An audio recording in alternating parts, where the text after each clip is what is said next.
বিয়ের 12 বছর পর আমার স্বামী আরো একটা বিয়ের কথা জানালো। আমি আয়নার সামনে বসে নিজেকে দেখছিলাম। আমি তখন 35 বছর বয়সের কাছাকাছি একজন মহিলা। চুলে একটু একটু পাক ধরা শুরু করেছে, মুখের চামড়ায় টান ধরা শুরু হয়েছে, শরীরে অতিরিক্ত মেদ জমেছে। 9টা 5টা অফিসের পর নিজের দিকে তাকানোর আর সুযোগ হয়নি। অন্যদিকে অনন্যার বয়স 23 কিংবা 24, হয়তোবা তার চেয়েও কম। কিছু কিছু মানুষের বয়সটা ঠিক আন্দাজ করা যায় না, তাই ওর বয়সটা আমি ঠিকঠাক ভাবে বুঝতে পারি না। এই দিন নোহার জন্মদিনে প্রথম দেখলাম। মেয়েটা বেশ সুন্দরী, আমার স্বামীর অফিসের নতুন কলিগ। আমার স্বামীর সাথে খুব ভাব তার। সুন্দরী মেয়েদের সাথে একটা পুরুষের ভাব থাকাটাই স্বাভাবিক। আমি ওদিকে নজর না দিলেও অন্যরাই কথাটা আমাকে কানে দিয়েছিল। আমার মা এসে বলল, জামাইয়ের মতিগতি ভালো দেখি না, সময় থাকতে আটকা।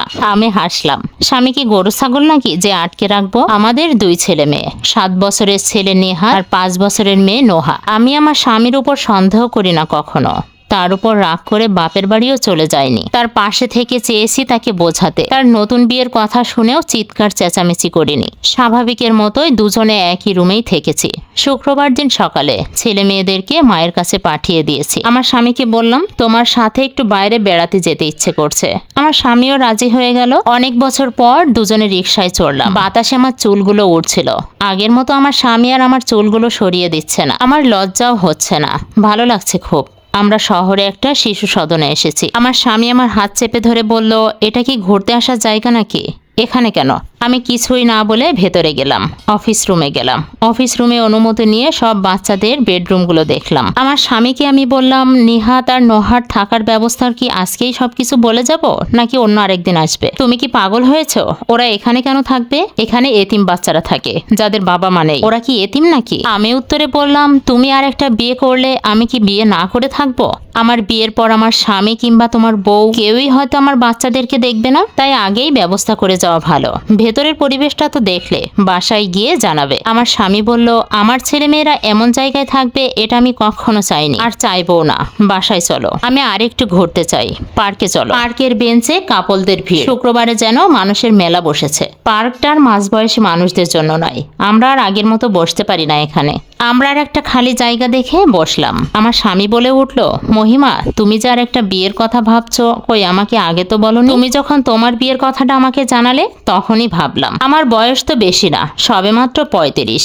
এখন বিয়ে করলে তবুও সমাজ মানবে, এরপরে বিয়ে করলে আর সমাজ মানবে না। বাকি জীবন একা থাকা যায় নাকি, তাই ভাবলাম। আমার স্বামী আমাকে বলল, তুমি কি সত্যিই চাও আমাদের ছেলেমেয়েরা শিশু সনদে থাকুক? ওরা আমার কাছে থাকবে, আমি অনন্যাকে বলবো। আমি তখন বললাম, অনন্যা তার নতুন সংসারে আমার ছেলে মেয়েদেরকে নিয়ে থাকবে এটা আমার মনে হয় না। আর ছেলেমেয়েরা আমাকেই মা হিসেবে চেনে, অন্য কাউকে মা হিসেবে মেনে নিতে পারবে বলে আমার মনে হয় না। তাছাড়া ওদের মনের উপর চাপ পড়বে। ওদের কথা মাথা থেকে ঝেড়ে ফেলে এখন চলো দুজন দুজনের নতুন সংসার নিয়ে ভাবি। আমার স্বামী বলল, তুমি কি পাগল হয়ে গেছো? কিসব নিয়ে ভাবছো তুমি? ওই যে দেখো, ওই মেয়েটা হাতে ফুল নিয়ে ফুল বিক্রি করছে। আমাদের ছেলেমেয়েরাও একদিন এসব করবে। বাবা মা দুজনেই বিয়ে করে সংসার করবে, আর ওরা ফুটপাতেই বড় হবে। বাবা বিয়ে করে আলাদা সংসারে থাকলে মা একাই সন্তানদের মানুষ করতে পারে, তবে ছেলে মেয়েদের মানসিক কষ্ট তো আর কম হয় না। আমি এসব করতে পারবো না। আমার স্বামী বলল, তুমি তো মা, মায়েরা সব ত্যাগ করতে পারে। আমি বললাম, কেন বাবারা পারে না? সেই দিন আমার স্বামী চুপ ছিল।